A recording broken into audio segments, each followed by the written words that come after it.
Hi guys, today we have another movie monster for you, the Indominus Rex from the first Jurassic World movie. As I shared in my W-Dragon Indoraptor review, one reason I bought that was it didn't pretend to be a dinosaur, but just a movie monster. So there's no inaccuracy with respect to a real animal to think about. Of course, in relation to the movie itself, I rely on you experts to comment below since I'm just a casual viewer. But otherwise, I can simply enjoy it for the sculpting, the detail, and the paint application. And W-Dragon did so well with the Indoraptor that when I had the opportunity to get this Indominus Rex, I did. And here it is. I believe the movie Indominus Rex is about 15.3 meters or 50 feet long and 6 meters or 20 feet tall. Now this model is about 47 centimeters or 18.5 inches long, accounting for this curve, and 17 centimeters or 6.7 inches tall, making it about 1:34 scale versus the official scale of 1:35. Now that means it doesn't scale with the 1:15 Indoraptor. The base will add another 1.1 centimeter or about half an inch. Like the Indoraptor, this is a blend of PVC and PU resin and weighs 870 grams or 1.9 pounds. The base is 670 grams or 1.5 pounds. While I love the Indoraptor for its yellow and black, I was less sold on the Indominus' greyish white. Now having this in hand and looking at all the shades of colour, I have to say it's pretty cool.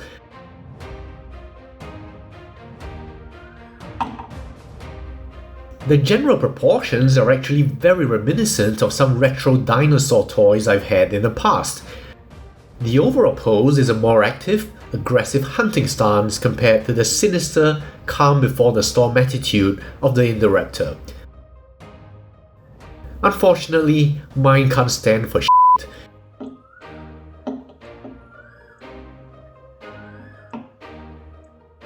So I'll need the base for display. I've tried heating it with a hairdryer and it didn't seem to work. Like the W-Dragon Indoraptor, there's plenty to admire, and most of it has to do with detail.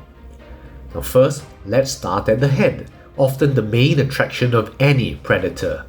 And here, you get a wealth of textured detail. The skull is very shrink-wrapped,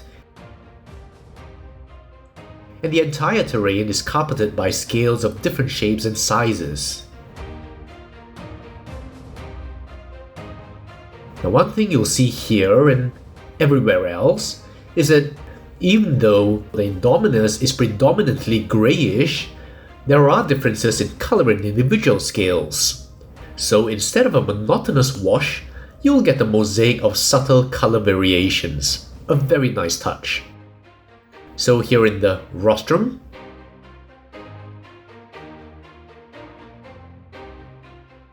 over the nasals,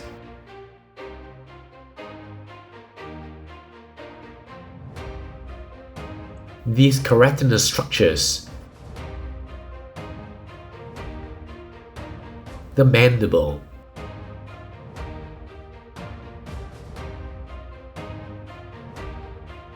and that brings us naturally to that open mouth and water mouth. The redness of the tongue and gums vary, but are uncomfortably raw in appearance. And I think you can just see for yourself the level of detail here.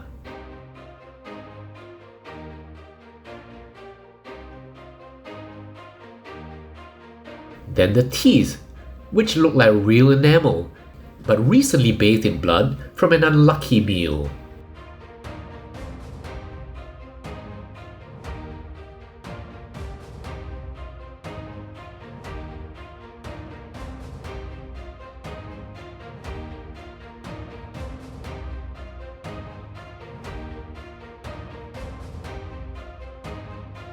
The eyes are nicely painted, and not just in one flat color.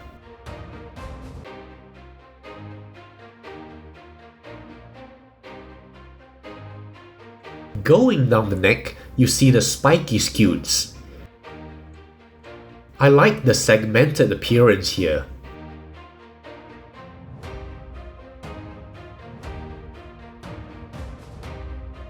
Now just look at the individual detailing within each segment.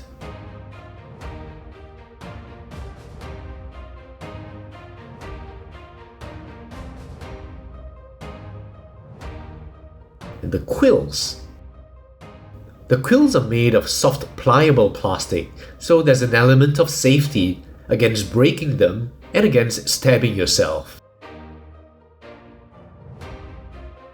I will say they look a little too thick and would have been a lot nicer if they were thinner to reflect the 1:35 scale.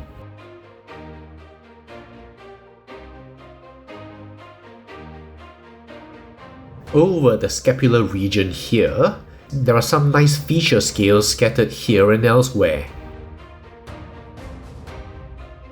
And then down the arm.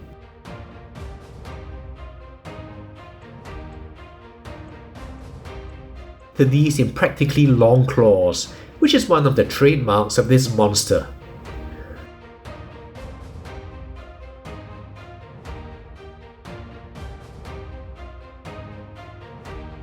Now these look impressively sharp, but are made of a pliable material, so there's less to worry about breaking or chipping.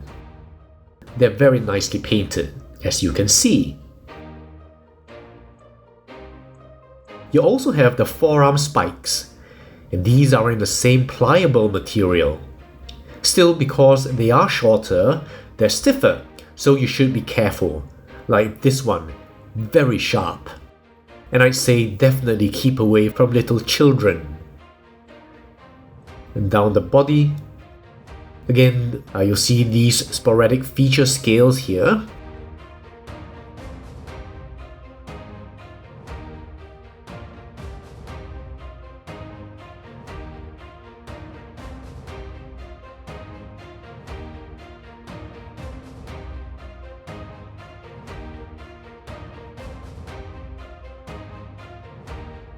Yet more quills and spiky knobs down the back. Now here, unfortunately, the paint application isn't worthy of this model. You can see a lost opportunity for more subtle shades, especially in these knobs. Some of them look outright unpainted, so there's a plasticky look to them. And that's something I really wouldn't expect from a relatively expensive model.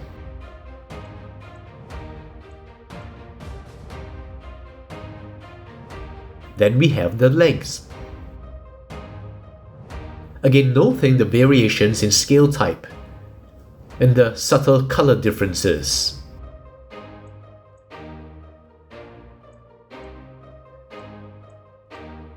And the feet and the claws are just as beautifully painted as we saw in the hands.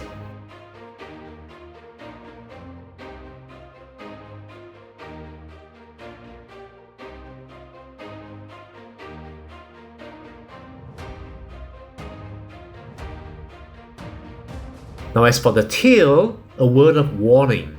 There's a seam here which doesn't bother me visually, however, when I picked it up by the tail here, I heard a loud creak. And now, I'm not sure if you'll be able to hear it. Whenever I apply a bit of pressure, there's a very tiny squeaky creak. So handle this very carefully and make sure you always use the stand, even if yours can stand it independently.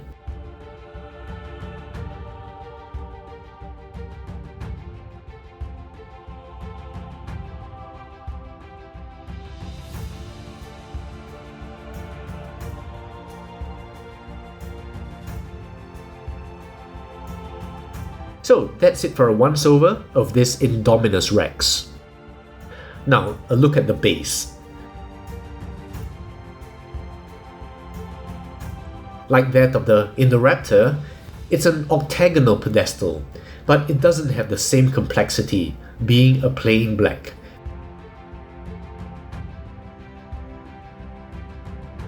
It's also smaller and not as heavy.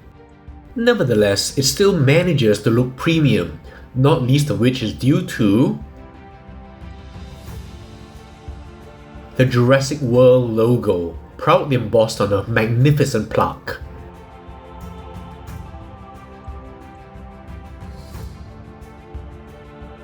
Like the Indoraptor, which is an officially licensed product, there's nothing to hide and everything to trumpet here.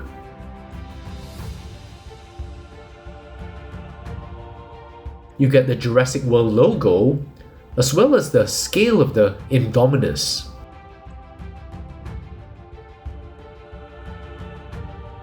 Also, like the Indoraptor base, it is very slippery, so be careful you minimize handling too high up off a surface. Now let's compare him to the W-Dragon Indoraptor. Except for some of the faults I mentioned, in general I'd say there's a consistency across the two models. In scale detail,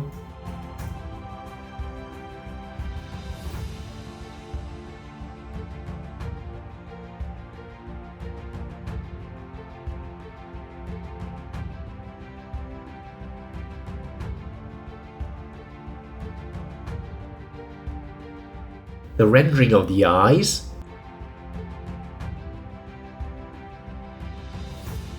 and the mouth, and of course those teeth and claws.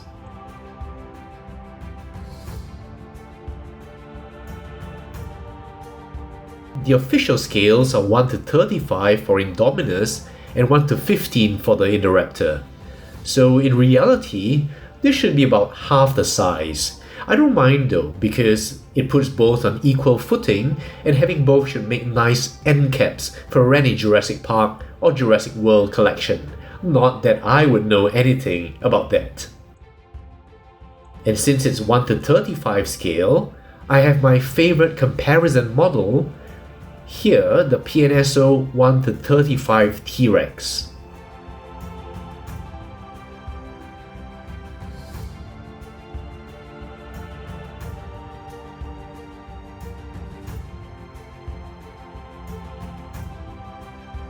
All in all, a nice product from W-Dragon. They have been consistent across the 3 models I own, the third being the Giraffe Titan, in terms of quality, detail and satisfaction. Although if I had to make a choice between this and the Indoraptor, I'd choose the Indoraptor. They do have a Mosasaurus coming soon, which I won't be getting, since I set myself a very definite limit for JP monsters, and that's pretty much filled. As for JP dinosaurs or reptiles, I have space for 1 or 2 more, so I'll have to give the Mosasaurus a pass. As a representative of a real animal, the liberties taken with that are just too egregious for me to disregard. As always, and especially since I know very little about the JP/JW dinosaurs and monsters, I look forward to reading what you have to say about this model. You guys have a great week ahead, and I'll see you soon with another video.